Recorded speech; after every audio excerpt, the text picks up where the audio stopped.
G'day, Paul Brennan, Bring Our Birds Home. Today is Tuesday, May the 9th. Let's have a video update. A week or so into our crowd-funded campaign at the Bring Our Birds Home Give a Little page.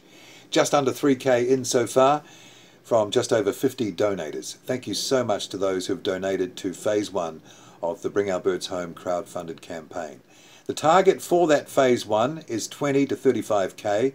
We want that money to fund up to 5 recce trips with 3 people on each to the locations of the airframes of national significance scattered around the world, to, as I keep saying, to meet the people, to build the relationships, to do the deals that will secure and save as many, if not all, of those 5 airframes of national significance, including the one you see on the screen behind me. More on that in just a moment. So we know the bottom range of that target. We know that we have just under 3K in so far after the first week. So we realize we have to work hard to keep those donations coming in. Hopefully they come in waves, and we'll see a few more waves of donations like the first one before the month is out. Also, those with quite a bit more money in their pocket than others will, when they make their donation to the Bring Our Birds Home Give a Little page, will recalibrate the equation in our favor. I mentioned that I'd be talking to the TV programs about this time in this week in a previous video update. I've sort of held back a bit. I want to try and introduce a new component of the story, because I've seen after the first publicity bump we got going into last weekend, we got a lot of activity on the donations page at Give a Little, and then it sort of tapered off and it plateaued out over the weekend. So we need a few more of those to be able to inject enthusiasm and knowledge of the campaign, so we can generate a few more of those waves of giving. And I sort of feel like I need a new component added to the story before I can do the next version of that. So I'm just waiting a little, just a few days, on a matter of timing involving the DC-8 at Manaus, Brazil. We're hoping to hear shortly on when the DC-8 ZK-NZC will be freed up for sale by Infraero, freed up by the courts for sale by Infraero, the company that owns Manaus Airport, and will be seeking to sell that aircraft along with other assets related to the airline that used to operate that aircraft that went belly up and left a whole lot of debt. That we'll know whether we can have first right of refusal in purchasing that aircraft directly from Infraero, or whether there will be an open tender process where they sell their assets to the best offers.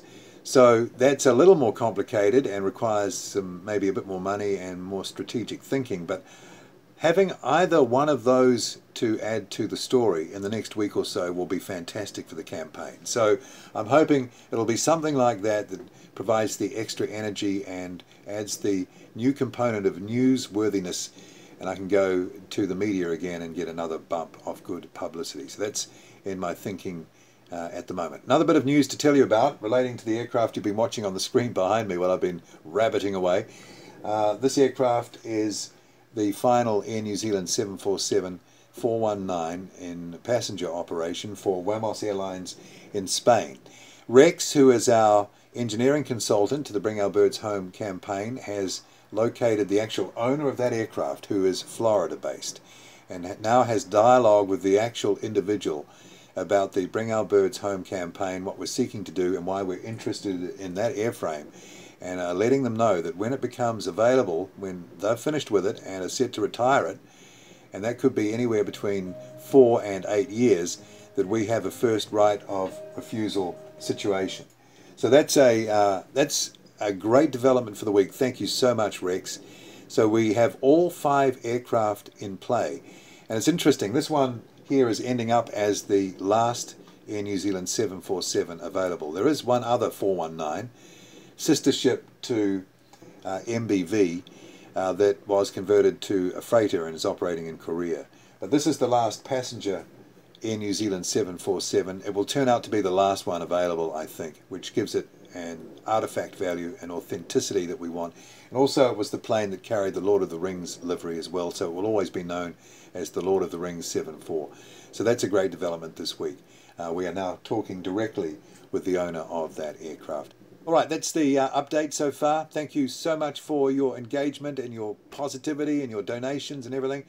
By hook or by crook, you know, we will do everything we can to get there with Bringing Our Birds Home. If there's any more information in the next short time, there'll be another video update. please go to the Give a Little page if you haven't donated yet and put in a donation.